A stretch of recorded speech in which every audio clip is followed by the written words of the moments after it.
Welcome. Welcome all of you here. Can you guys hear me? Okay, this thing I've got to have almost in my mouth for you to hear me anyway, so. Bonjour, Gawina Pijanina Da Nishinabe Mose, Ninga Nishinabe Gakit Adjana. Mark Bellcourt and Indigenous College, Shani Ashiman, Bimose and Indian Dachshund, Jabweman, Gawini Kinamasi and Dudame, and Gawaba Banika, Nin and Dunjaba. Greetings. I don't know how to speak a lot of the language, but I'll try and speak a little for you today. My English name is Mark Bellcourt. My Ojibwe name is Walking Man. I don't know my clan. I come from the White Earth Nation, but I live in St. Paul nowadays. So I'd like to welcome you all here. To talk a little bit about T.E.K and about protecting our forests. But I'm kind of a natural storyteller, so I got to start out with a little story here. So I worked at the University of Minnesota for about 25 years. I kind of developed some courses on traditional ecological knowledge. And one time they had this big event at the Science Museum of Minnesota. Several hundred people were there. The governor was there, the mayor of Minneapolis, the mayor of St. Paul. And so they were all in this group with some of the deans from the university, and they were all kind of chatting away. I was off way over on the other side of the room with some of my colleagues. And all of a sudden I noticed one of the associate deans put a finger up to the governor and said, just like a minute. And she all of a sudden just walked all the way across the room over to our group, got in the middle of the group, and pointed her finger at me and said, what you teach is not science, it's philosophy. And just turned around and walked away. And I thought to myself, what made her get so defensive that she had to interrupt the governor of the state to come over and put me in my place? And I got started thinking, though, yeah, what I do teach is philosophy. But what she teaches is also philosophy. A couple of centuries ago, this guy by the name of Sir Francis Bacon sat down and said, I don't like the way the church is treating me in the government, and I think there's a better way of doing science. And he wrote his philosophy of science. And that has become the foundation of today's Western science. So, yeah, I teach philosophy, but so does she. So anyway, so I just want to get into maybe a little bit about what is T.E.K. The United Nations actually has a definition for it. The United Nations defines T.E.K. as the educational, scientific, and cultural insightfulness into the interconnectedness of the indigenous people throughout the world and their stewardship of the planet. And that's sort of the overall philosophy, I think, of T.E.K. Researchers have kind of explored, and they sort of identified about 14 different characteristics that make indigenous or T.E.K. a little bit different than what the Western science is. But we use the same procedures, the same strategies. We use things like trial and error, observation. So it's the same scientific techniques that we use. And I think, there's that misconception, and this associate dean who had to come over and put me in my place, she just didn't understand. She kind of thought, oh, it's just chance, it's mystical, it's something that we don't use. And again, like I said, it's the same types of scientific methods that we would use. So it's really not that much. It's that philosophy and the ethics, I think, that are two different things. I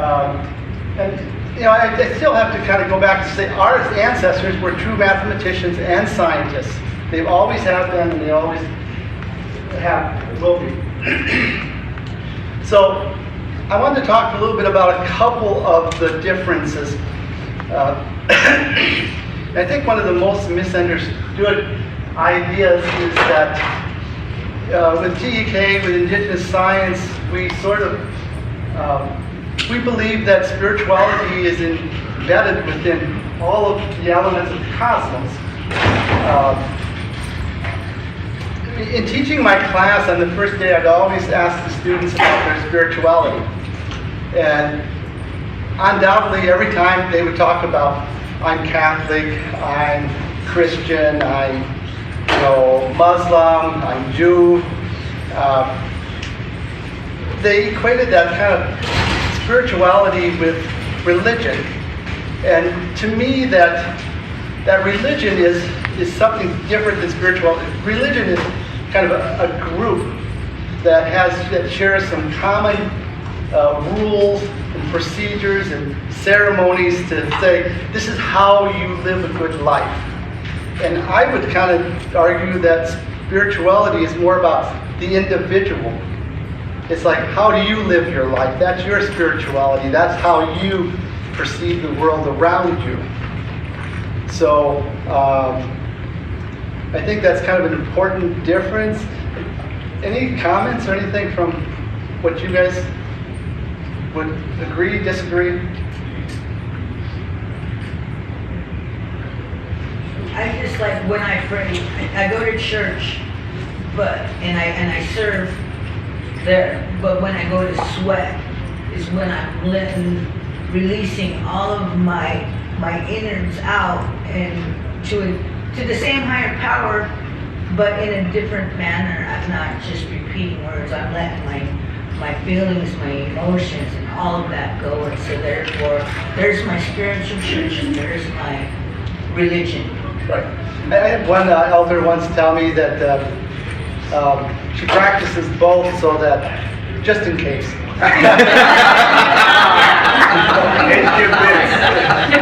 Hedge your bet, I think I saw another hand over here somewhere. I like where you landed because I think we're all telling stories, and those stories make sense to us because they reflect the worldview that we live our lives by. And we're all telling stories, whether it's a Western scientific or it's emotions, or it's grounded in our religion. They're both stories which just reflective of very different worldviews. And so I think this is an important concept in that it sort of guides the way, the ethics that we see the world in and how we do science. At the University of Minnesota, I always heard from people talking about, I have academic freedom. I can research what I want. But the question is, yes, you have academic freedom, but should you? And that's the one question that they never ask is, should I research this? And so I had plenty of arguments with a lot of people at the university about that.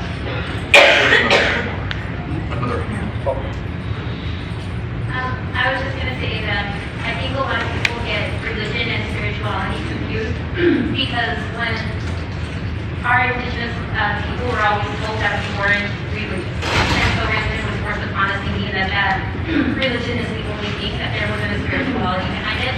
But our people have always been spiritual, and so I feel like it's part of our identity is to be spiritual, but it was suppressed by religion. And it was boxed within this format of religion. But like you said, religion is a group that we belong to, and groups tend to judge, and we allow them to judge us. But when you're spiritual, you have to be the deciding factor. What is right and what is wrong, and it is tied closely to our morals and ethics. So I agree. And I think it was important that you mentioned forced to have religion. I was just thinking of a story. Back in the 1880s, we had a Presbyterian church and a Catholic church up on my reservation. And one Sunday, the two got into a fist fight because they were fighting over who was going to go to whose church. And so the Indian agent stepped in. He wrote down the names of all the Indians on the reservation, and then each of them drew one at a time out of the hat. So a brother became Catholic and the sister became Presbyterian. And it's just, and today, when I look at my family and my cousins and things, half of them are Catholics and half of them are not. So that, for more than 100 years, that forced religion has carried through all the way through.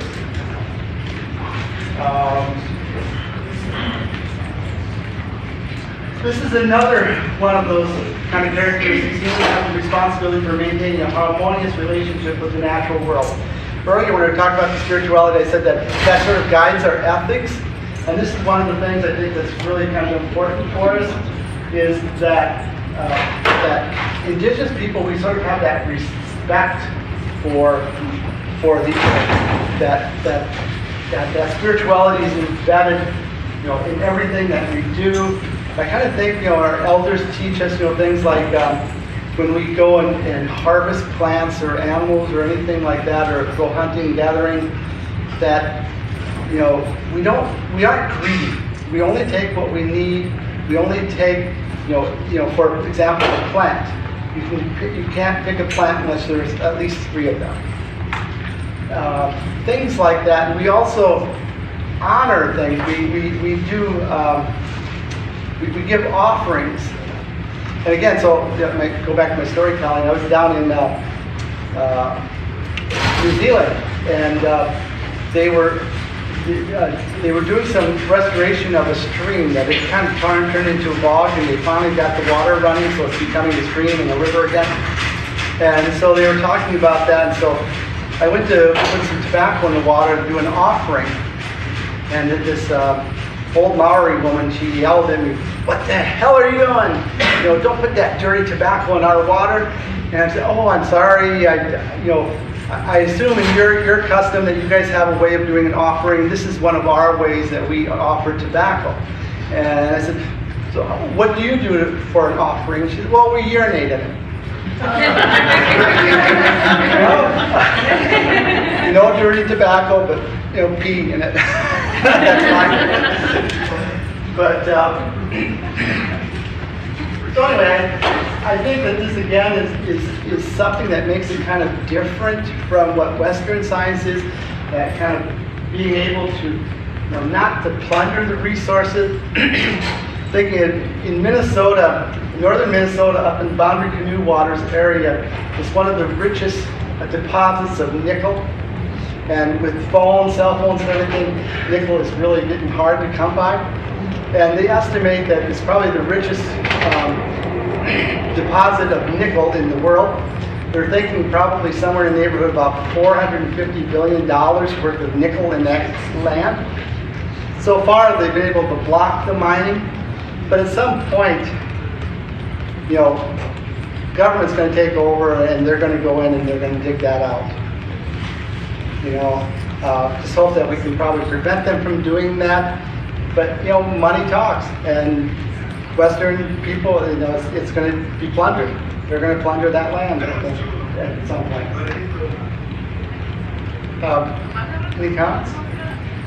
Yeah, just wanted to say one of my favorite mentors who's also in this room always says how we view natural resources as resources, whereas agencies and the government and all corporations view them as resources.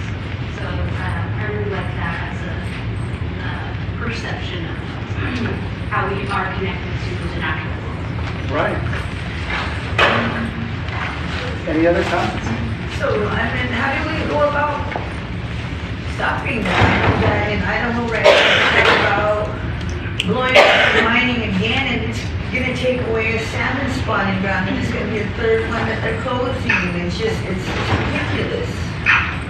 Yeah, It's not right. Yeah, money talks, and at some point, things are going to happen. I think we have, So this mining up in the Boundary Canoe Waters area, Obama stopped it, signed an order. Trump signed an order to put it back into place, and then now Biden has signed an order to stop it again. So hopefully we can keep people delaying it, until maybe they find a safer way of mining. But we have wild rice in Winona up in northern Minnesota. The upper Great Lakes area is the only place where it grows. Minnesota, probably one of the better. Wisconsin has some. Michigan's lost almost all of theirs. And so this is a rare thing that you don't find anywhere in the world. and it's really sensitive to sulfate. So we risk, destroying the wild rice beds up there by doing this mining. Any other comments? So at this point, I think I'm going to turn it over to Dr. Dockry here. So we kind of talked a little bit about the philosophy. And also, if anybody wants that list of 14 characteristics, they can send me an email. I have a business card up here with my contact information. If you want to afterwards get that, I'll be happy to send it to you electronically. But anyway, Dr. Dockry sort of, I do the talk, I do the philosophy, he does the actual work.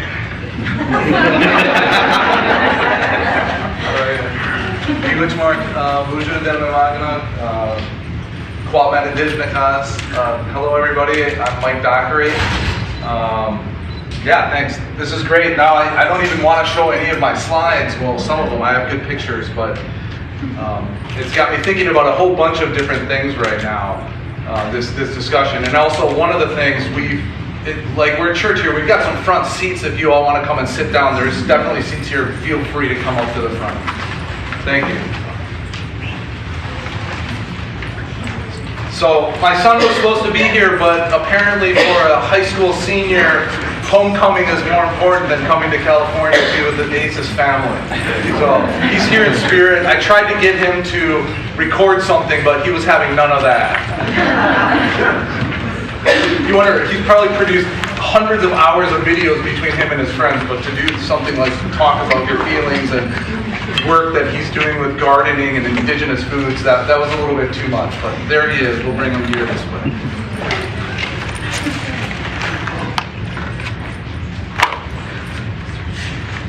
Okay. I'm going to do the professor thing a little bit. I'm faculty in the forestry department at the University of Minnesota, and I'm also affiliate faculty with the American Indian Studies department there. So like Mark was saying, it's really interesting and it's important for us to reflect upon what our knowledge systems are and the varying knowledge systems that we have throughout this country, the continent, and the world, right? What we've been talking about. What I want to share a little bit about is what some tribes are doing with forestry. Some of these innovations, I really think tribes are moving us forward based on our traditional knowledge, based on our indigenous sciences, to be more sustainable. So we took a turn that's okay, but I'm always an optimist, and I think that we can actually get through our problems. So I'll just throw out one innovation that's happening, is that we're starting to use wood material, so the cells of trees, to make things like these cell phones. Can you imagine in the future a cell phone that's completely compostable, doesn't have all of these metals that we need to mine, doesn't have the plastics that we're getting right now from petroleum-based? It's coming, I think. And all of us, in raising our voices and saying it's important to have renewable resources. It's important. I'm a forester. Trees. Well, this is made of wood. This is beautiful. This is sustainable. It can be sustainable if done in a good way. And I think what our tribes are showing us in their management of forests, for the most part, is that we can do this in a good way. We can be sustainable. We don't have to stress out our forests, our waters, just because we're greedy and trying to make more and more things. So this is where the tribal voices come into play. So what I'm going to show you just some examples of some cool stuff. But what I like to start off with is this definition of community forestry. I started graduate school, I didn't know what that was. I was a forester, so went to grad school, and my advisor, she sat me down and said, I think we should look into community forestry. And I was thinking, what the heck is that? I want to come here and study how tribes are managing forests. And I found this definition that I think is amazing. And it really embodies, I think, a lot about how tribes think about forest management. The goal of community forestry is to conserve forest ecosystems while improving the well-being of communities. The health of the ecosystems and the communities, the human communities, are linked. They're combined. That's, in a Western framework, often that's separate. We're separate from the environment. right? This definition right off the bat told me, oh yeah, this is something I identify with that. I think this is how our tribes are managing their forests in a way that's sustainable, because if you take too much, that's hurting us as people, just as it's hurting our relatives, the trees and animals, etc. So some just broad definitions and I guess facts. Right now we're at 574, I think, federally recognized tribes. Of course, there's tribes that are state recognized, some tribes that are seeking recognition, so there's more out there than just this. But about 300 of these federally recognized tribes have forests that they're managing, forests and woodlands. This information comes from the Indian Forest Management Act team assessment, the IFMAT report. If anyone's heard of that, I recommend looking it up. You can find it on the Intertribal Timber Council's website, and it has a lot of information about Indian forestry in the United States. It's arguably the best place to find that information. We have one of the co-chairs of the report in the room right now, Sarah Hoagland. I'll just shout out to my friend Sarah. Preparing the report for 2023 spring. So the latest one will come out this spring. So keep your eyes out for that. But anyway, there's about 18 million acres. Yes? Can you repeat that again? What was that site? I would go to Intertribal Timber Council. Google that. It's ITCnet.org. ITCnet.org. Yes. I think they also have some scholarships out there too. They do have scholarships. Come visit our booth. Yeah. Come visit the booths. What's your booth number? We have 575. Yeah, 575 scholarship information there. Oh, sweet. Okay, 575 for scholarship that's Truman Picard scholarships? The Or research scholarship. research with scholarships. ITC. Oh yeah, awesome. There's so many, I don't even know them all. Okay, just checking my time. Oh, we're good.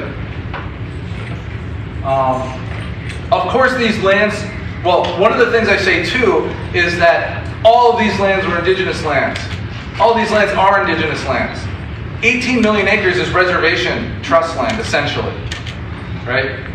But when we start broadening our understanding of what these lands really are, we have our federal lands, and there's a clear responsibility to work with tribes in the management of all the federal lands, the national parks, the national forests, Bureau of Land Management. You can go down the list. These are all, those federal agencies are required to work with tribes on the management there. And again, we're starting, if they're doing that and we're starting to see movement and more impactful partnerships with tribes, we're starting to embed federal management with indigenous knowledges. Because the only way you can incorporate traditional knowledge into management, land management, is to have indigenous peoples there, to walk the land together, to be with us and our communities as we're making these decisions. So 18 million acres is a lot, but we start thinking about what all the federal lands, and then you can add on state lands, right? These are areas that the tribes really have a seat at the table. So when we're talking about mining, our tribal voices are extremely important. Our governments are really important. And that's where I see, as the federal government respects more and more their trust responsibility to our peoples, this is where we're going to see change. This is how we stop mining. Right? Okay. So, these lands, and I'm going way too slow here, these lands have been managed, as we know, for all sorts of different things: spiritual, environmental, economics, recreation, cultural, etc. And we've managed them through many changes. I'll just quickly show a map. This one, so that top color, oh, I might even have a laser going. This, oh, I see it, but it's bouncing funny. Oh, there I am. Mark's a good pointer. Yeah, this top one, these are all the federal lands, or the Indian reservations, essentially. And you can see all those federal lands I was just talking about intermingled. I do a lot of partnership work, how to make more effective partnerships between governments, universities, and our tribes. This is one of the reasons why for the land management, right? It's extremely important. All those lands, again, Tribes have legal rights to be engaging with the federal government on that management, on all that. Okay. Forests, of course, I mentioned that. Cultural activities, economics, hunting, fishing, treaty rights, spiritual, religious ceremonies, access to sacred sites. You can list probably 100 more. Yes? You just mentioned access to sacred sites. That's a big problem. I'm from North Dakota, and I guess every tribe feels that. And historically, our ancestors had these sacred sites. And a lot of those sacred sites are cordoned off now. We're not able to access them anymore. So how would tribes work with the federal government to be able to access those sites for our people again, to be able to teach our new generations about those sites? Yeah. So the federal government has a legal responsibility to consult with tribes on any decision they make, including cordoning off, closing roads, cutting trees, building trails, all of that. So all of our this is to the federally recognized tribes. Those governments can contact and need to form those consultative relationships with the federal agencies. And then how does that work if it's like considered private land, and what's the difference, and then how would we go about accessing that? I don't believe the tribes have pushed the private land sort of rights yet in courts. Federal, it's pretty clear. State, it's clear in some places. The private, I think that hasn't really been defined yet. So a lot of times litigation happens, or treaty rights, for example. There's a lot. Our tribes are leery about litigation because if you have a bad decision, that can impact more than just the individual tribe, and it can set precedent. So when litigation happens, it's a last resort, and it's something that's not entered very lightly. Yeah, so private land is a problem. Yeah. I just wanted to, my name is Ashley, I'm a member of the Maec tribe, and we've been working with the Nature Conservancy actually to help get cultural easement access to lands, because private landowners want to get that tax credit. Yeah. And so whenever they start working with Nature Conservancy and some of the other conservation plans to get that tax credit, and then you're already in a relationship with them, we kind of go in and get that cultural easement through the Nature Conservancy. Private landowners don't have a stake in that. Yeah, that's great.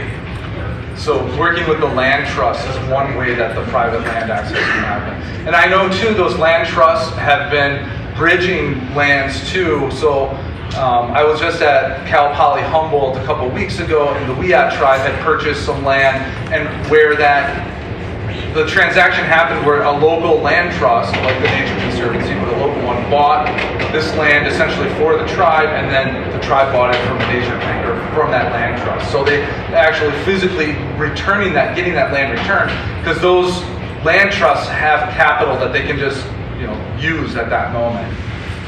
So that's a way that's been happening as well. Okay, yes. Can I just add a comment? I wonder if we should be shifting away from the terminology of sacred sites and instead shifting towards sacred ecosystem, because you can build around a sacred site, you can build above or below it. By recognizing that what we hold as sacred is the water, the air, the soil, the microbes, the animals that exist there, we actually recognize all our interrelationships with it. That has not yet been quantified in legal practice. That's great. That's a really interesting thing. I think all of you can be standing here. Yeah. So, I believe it's Allemannschatten. Have you ever heard of that? Allemannschatten, I believe that's the term. It means all man's land, and they practice that in like the Norwegian countries, and they are allowed to access it. They are allowed to go everywhere, basically. And I wonder if you ever see a point, like if we are federally recognized, if we would ever be able to do that as indigenous people to gain access to whatever, like you said, these are all indigenous lands. And so being indigenous, if we would ever be able to get to that point where we could just walk across and be allowed to do that. Again, I'm an optimist, and I feel like as we build relationships amongst ourselves, amongst other human communities and the land, those types of relationships will bubble up, right? We won't be posting things. So an interesting story, I've done a lot of work in New England, and I guess the New England culture has been fairly open, kind of like what you're describing, where people didn't post their land. You can go across, if you're hunting, you can move through.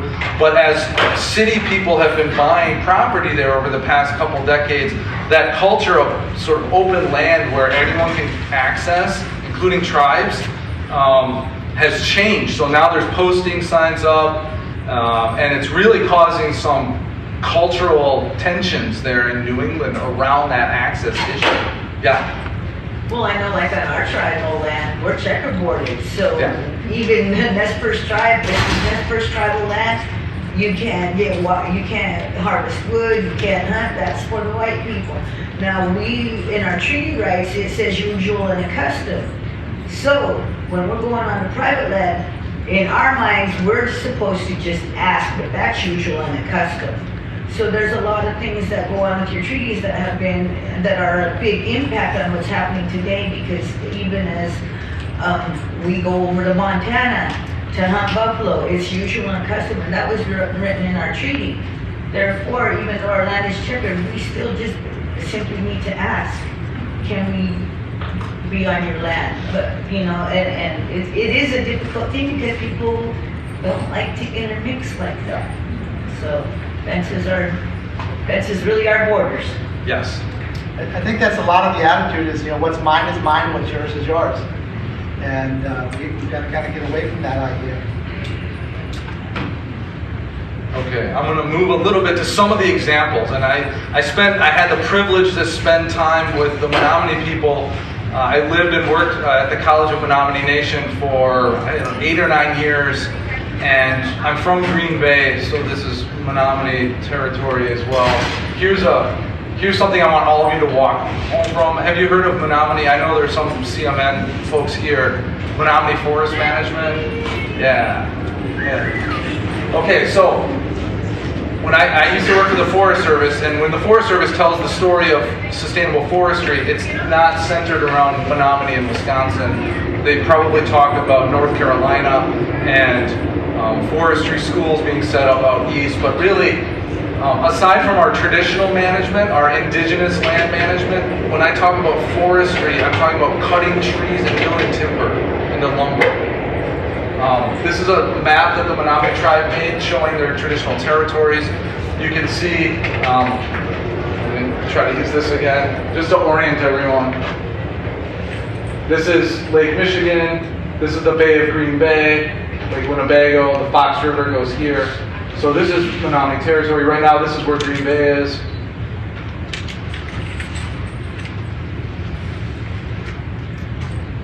And here's the reservation. Now it's about 95% forested, and they've been harvesting since the 1854, 1856 trees, timber on that land, milling it up in a manner that has maintained the forest. In fact, if you went and just clear cut it, it's the equivalent that's been harvested of about 2.5 times. And today there's more than when they started, and it's higher quality. So truly this is sustainable. I ask and I challenge all of you to go and think about what your sustainability means for your communities. And what are those values? So for Menominee, one of the values is that they are from that land right there. I'm Citizen Band Potawatomi, we were removed, right, to Kansas and then Oklahoma. Menominee have always been where they are.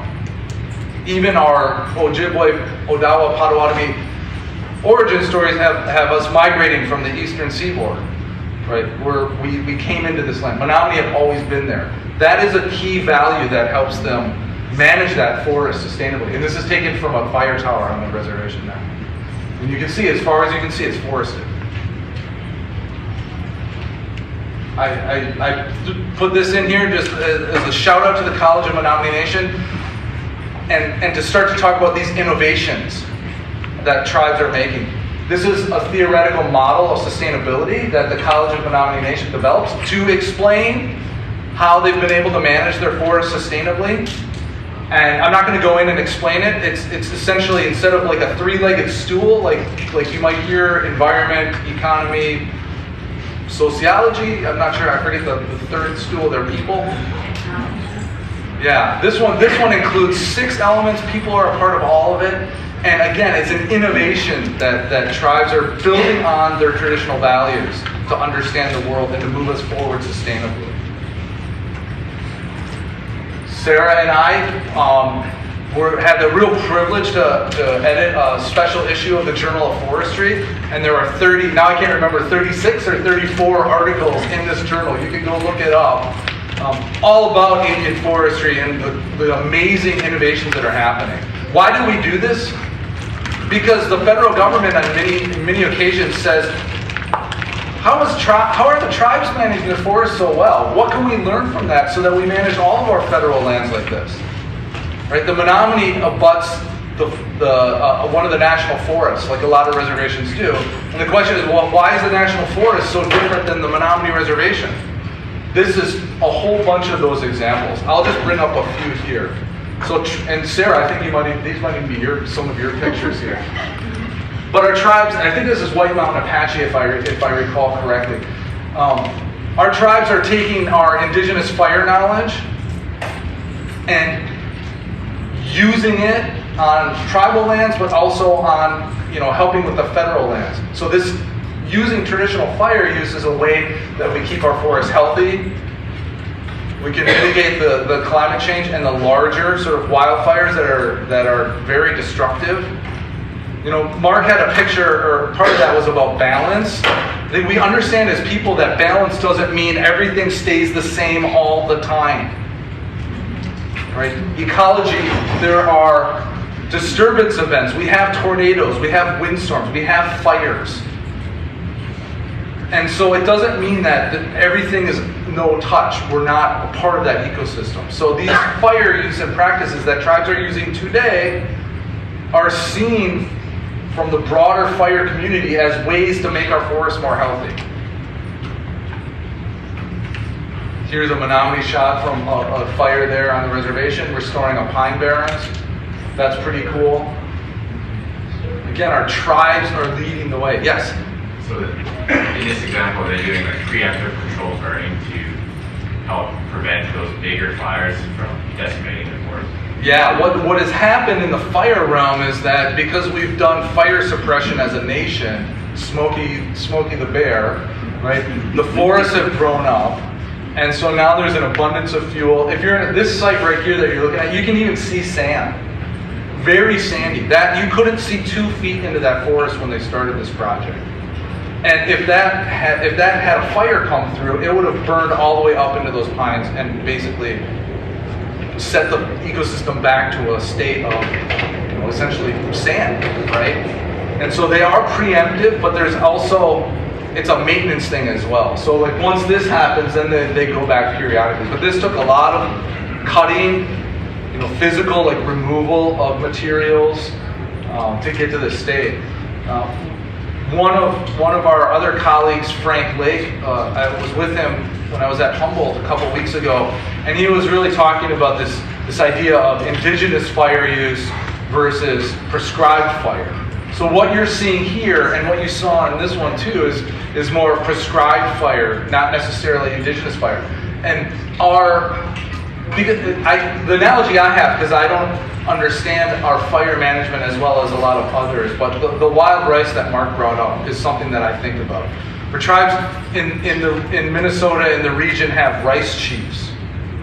They have essentially a traditional structure for how to harvest, how to protect, how to do that. So when the state of Minnesota might set a season that you can say you can harvest wild rice from this date to that date, right? That's not how the tribes are doing it. The tribes are working with their rice chiefs, working with the communities. They're out there checking the water, checking the rice throughout the season. We can open this lake at this time. Okay, now we need to switch over to this other lake. This year, one of the tribes didn't do any harvesting. The elder said, the rice chief said, we need to rest these waters right now. That's indigenous use, indigenous land management. Fire, that knowledge is out there, but because the ecosystem is so out of whack, we're not able to, in many cases, to have those traditional structures managing it. The hope is that we use these Western sort of prescribed fire techniques with our indigenous knowledges to get the ecosystems healthy and in a state that then those traditional management structures can come back into play. I don't know if that makes sense, but that's something I'm thinking about here. Let's see how we doing on time. Okay, we have a little bit of time left. I'm going to switch. I've already sort of alluded to this. Yeah. That last, so it looks like they have like a break on this side and a break on this side. Are they going to come back, like, I guess, another year and burn another part of that? Like, how does that structure work? Yeah, I'm not a fire person so much, but yeah, definitely this is a multiple treatment. Do you want to? So I'm actually the media specialist for the College of Menominee Nation Sustainable Development Institute, and we have video content that goes into this, but one of them actually talks about fire and how MTE, Menominee Tribal Enterprises, goes into it. And so there are some locations that they'll burn consistently throughout the year just to refresh it, get some of the older growth that's in there, or the younger fresh growth, to clear it out and have it renew, just to revitalize the soil. And so in some instances they'll reburn constantly, and they typically do it around the residential areas just to make sure like no fire breaks out to harm any of our homes. But in the thicker parts of the forest, they don't typically do it, but every once in a while they'll go in and burn it out. And yeah, if you want to learn more, check out our YouTube page. It's CMN SDI. CMN SDI YouTube page. Done. I would just put, it's called a prescription. And silviculture is actually almost like a doctor. They go in front of a board, there's training for it. And it's just like a doctor, a prescription and board. And those qualified people, each site, just like a person, has a different healing process. Now, are these folks here, are they tribal folks, are they forestry? Mixture of tribal and non-tribal probably. A lot of tribal folks are in the fire world, so there's a lot of tribal members that have the credentials, the qualifications to do this. Oftentimes there's this is a real area of partnership as well. Because again, if we're thinking about landscapes and fire and management, these are things that don't stop at artificial political boundaries. It doesn't know that the reservation line ends here, right? And so bringing those resources together. And these are the same things when we see the firefighting on the larger wildfires. Like this is done intentionally, right? And then some of the other, like the unintentional fire, bring in crews from all throughout the country, basically. So yeah, it's a mixture of folks. And so the reason I asked that question is because when she was asking earlier about like areas they can't go into, that could be like where you take folks who from those different groups and you say, hey, can you guys put together a presentation so we can show other tribes, other people who are not part of the tribe, why these things, these forestry techniques work, and take it to governments, state governments, Yeah, and the tribal fire use that's been so helpful for our communities and our ecosystems is one of the reasons why the federal fire officials and state looked at the tribes to do this kind of management. Did I see another hand? Yeah. What is your distinction between prescribed fire and cultural fire? Yeah, so that was what I was just saying, that the cultural fire is set up with structures that are based on our cultural organization. So in the wild rice case, we have rice chiefs that are checking, managing, they're discussing, they're the leaders of the community moving all that harvesting, etc. forward. In a fire situation, it would be the same thing around fire. Yeah. Can I just add to that? Yeah. I'm super passionate about this topic, and I've been doing some research on it. So one of the big distinctions between cultural fire and prescribed fire is that prescribed fire is primarily for preventing the overabundance of fire in forests that have been poorly managed and have too much fuel. So it is attempting to get ahead of wildfire. But cultural burning is it's connected to culture. What is it that we're actually cultivating? And so cultural fire is about cultivating the species and the relationships that the tribe is stewarding. And so in Northern California, the work that Frank Lake and a whole bunch of other people are doing with the tribes there has been brilliant, because they really carry that distinction of we utilize fire to support and nurture our tribal culture and the relationships that we've been holding and stewarding for thousands of years. And so basket weaving is a big thing for tribes in Northern California, and fire is a really integrated aspect of supporting the right plants in the right places. And so to your question about like when does it happen, it's really complex, and that's what you're speaking to, is the fact that the knowledge is deep and very old, and it, because of fire suppression and the fact that tribes specifically were targeted by the United States in fire suppression policies, a lot of that knowledge for many of us have been lost, but people like the Yurok and other tribes in Northern California didn't lose that knowledge. So they are really leading the way. And Frank Lake has been publishing a ton of stuff, and his colleagues. And so if you're interested, just look up Frank Lake or the Yurok tribe and cultural burning. There's some really great media and studies that have been done to help tell these stories and help us understand those distinctions between like Western prescribed fire and cultural burning, which is actually about cultivating the kind of culture and relationships that we want to have. Thank you. This is awesome. I'm so excited. I'm going to go through a couple real quick because we have 3 minutes left in our session. I'm looking at this right because I love the fire, and that's a big thing. But let me just show you some of the other innovations, and I'll kind of go fast here. But thinking about climate change, fire is intimately related with climate change. Our tribes are doing things like here, Fond du Lac in Minnesota is looking at different species that will be able to grow in a wetland from invasive species, research that the tribe's actually doing, independently of the university scientists like myself, trying to lead forward, and they are leading the charge there on climate change invasive species. Here's something you can type in: climate or tribal adaptation menu.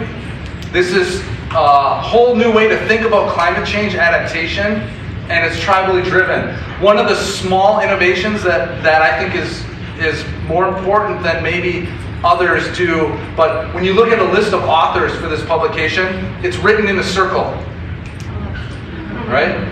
It's not alphabetical, it's everybody's equal on this team. And it was scientists, non-scientists, tribal elders, etc. That's an innovation that we need, and it brings that relationality, which we talk a lot about in American Indian Studies, our relationships with others. They're leading that. So it's not only climate change, you can see how all these things are connected. We've got a website, Indigenous Climate Resilience Network. We lost our old website, so it's a new one. If you have, I don't know if you've seen this before, but that's why there's a little thing on the banner, AISES.us.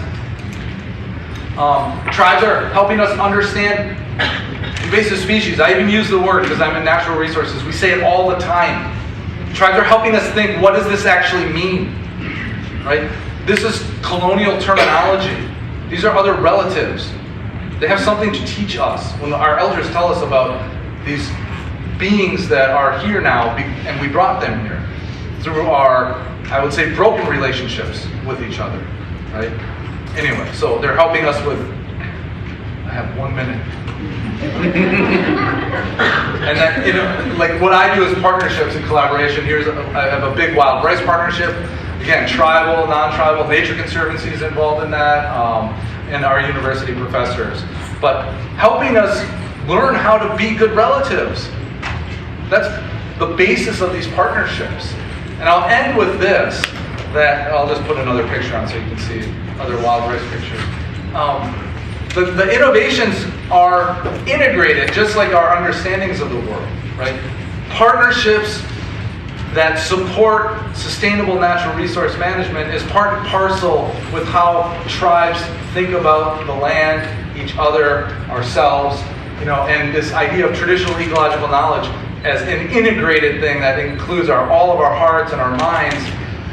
That's what tribes are showing us how to do. And again, the optimist thinks we're moving forward into the future, and this is how we're going to become sustainable as a planet. Right? Our indigenous knowledges are going to take us there.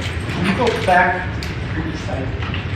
just quickly, this group of researchers and stuff, we've been able to actually influence administrators at the University of Minnesota to write up some procedures and policies to help guide faculty who want to do research on native lands. These are the things that you can do. You involve the local people. You involve. You don't go in and say, we want to research this. You go in and say, what do you want help with that we can help you with? And you work with the tribes instead of otherwise. So I think it's made a big impact on just the way people are thinking at the university about working with tribes. Yeah, the university didn't come up with these partnerships, the tribes did. Yes. So, Miigwech, it's been an honor to be with you all. I feel, humbled that I know some of you in the audience, and I'm very humbled that you're here. Thank you, Miigwech.